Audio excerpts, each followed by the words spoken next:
Movie start होती है और हमारा मेन कैरेक्टर जिसका नाम है मैथ्यू ये इंट्रोड्यूस होता है। ये मैथ्यू ही है जो हमें ये सब स्टोरी सुना रहा है। मैथ्यू अपनी एजुकेशन कंप्लीट करने के लिए अमेरिका छोड़कर डायरेक्टली पेरिस आ जाता है। मैथ्यू को मूवीज बहुत ही पसंद आती है। इसने बहुत सारी मूवीज देखी है और सब चीजें इस मूवीज के बारे में पता है। इसे उसके मूवी के इंटरेस्ट की वजह से ही वो इजाबेल और थियो ये दोनों ट्विन से मिलता है। मूवी की स्क्रीनिंग करने के लिए कोई भी रिस्ट्रिक्शन नहीं चाहिए, इसलिए सब लोग बाहर बैठकर प्रदर्शन कर रहे होते हैं। इसी जगह पर मैथ्यू भी आ जाता है। गेट के पास इजाबेला होती है।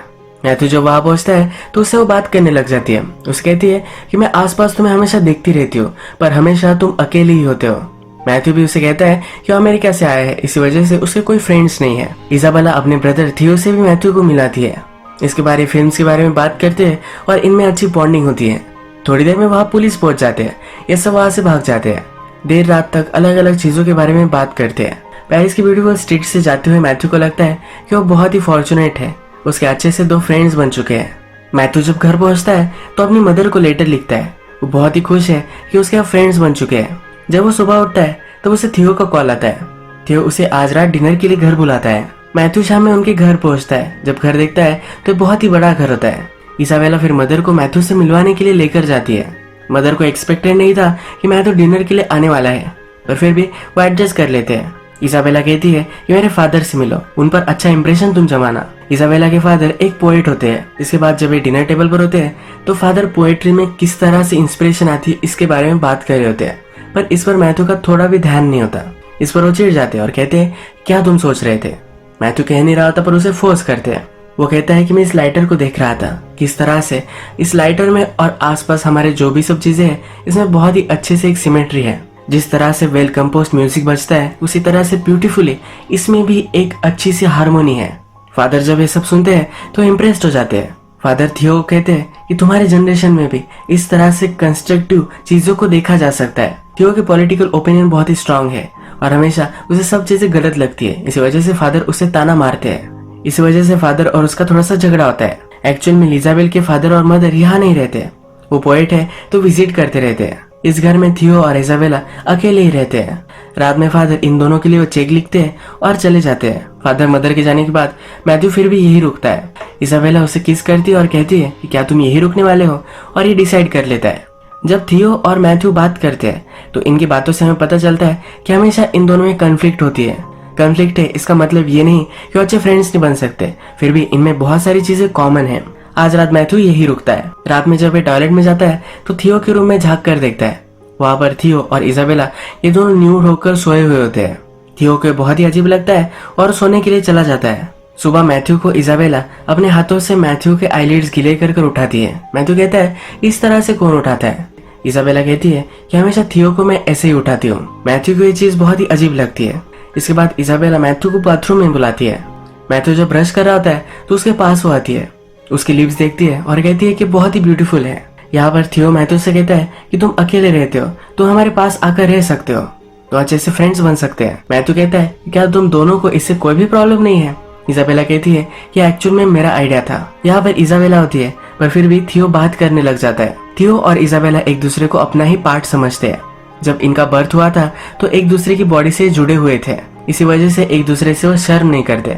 जैसा मैथ्यू को लग रहा था कि इन दोनों में कोई फिजिकल रिलेशनशिप होगी, तो ऐसा कोई भी नहीं है। ये दोनों अपने माइंड में एक दूसरे को अलग अलग नहीं समझते। मैथ्यू भी इनके साथ रहने के लिए मान जाता है और शिफ्ट कर देता है। एक दिन जब वे हैंग आउट कर रहे होते हैं तब इनका एक गेम होता है। इसमें मूवी का डायलॉग कोई बोलता है और मूवी का नेम गेस करना होता है। अगर कोई गेस नहीं कर पाया तो उन्हें एक डेयर करनी होती है। एक पुरानी मूवी में उस मूवी के कैरेक्टर्स आर्ट म्यूजियम से भागते भागते बाहर निकल गए थे। ये उन्होंने बहुत ही कम वक्त में किया था। अब इन्हें भी आइडिया आती है कि उन्हें भी ये करना चाहिए। मैं तो डर रहा होता है अगर वो पकड़ा गया तो फिर से उसे अमेरिका जाना पड़ेगा। ये दोनों उसे मना लेते हैं और ये कर भी आते हैं। ऐसी अजीबोगरीब लाइफस्टाइल जीकर ये सब खुश है। घर में थियो और इजाबेला इन दोनों में जो भी रिलेशनशिप है इससे मैं तो जरा अनकंफर्टेबल है। इसे समझ में नहीं आता कि चलता क्या है। एक दिन वो थियो को बाहर लेकर आता है और थियो से पूछता भी है कि ऐसा कैसे तुम रह सकते हो।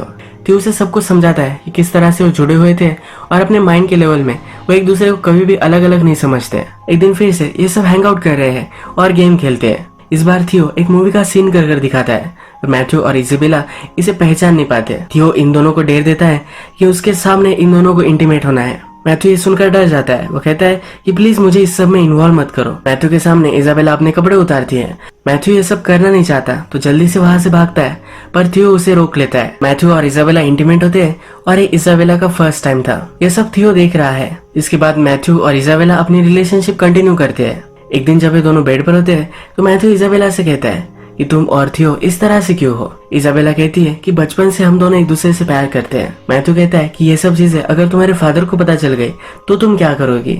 इजाबेला कहती है कि मैं अपनी जान दे दूंगी। एक दिन थियो और मैथ्यू एक दूसरे से बात करते हैं तो मैथ्यू कहता है कि तुम दोनों एक दूसरे से बहुत ही करीब हो, पर फिर भी तुम दोनों ने मुझे अपना हिस्सा बना लिया है। थियो मैथ्यू को कहता है कि तुम मुझे पसंद हो, पर कभी भी ये मत बोलना कि तुम हमारा पार्ट हो। तुम हमारे फ्रेंड हो, पर फिर भी हमेशा से हम दोनों ही थे और हम ही रहेंगे। ये मैथ्यू के लिए अजीब है, पर फिर भी उसे जाने देता है। थियो और इजाबेला बहुत ही कॉस्टली लाइफस्टाइल जीते हैं, बहुत ही कॉस्टली वाइन पीते हैं, अलग अलग चीजें करते हैं। इस वजह से उन्हें बहुत सारे पैसे लगते हैं। उनके फादर उनके लिए जो पैसे छोड़कर जाते हैं वो अब खत्म हो चुके हैं। उनके पास घर में कुछ वो खा सके इसके भी सही से पैसे नहीं है। ये तीनों अब थोड़ा थोड़ा काम करते हैं और घर चलाते हैं। मैथ्यू और इजाबेला में जो रिलेशनशिप अब हो रही है इसे देखकर थियो अब जरा जेलस है। एक दिन जब वो अपने कॉलेज में होता है तो वह एक लड़की उसे बात करने लग जाती है। ये दोनों अब डेट पर जाने वाले हैं।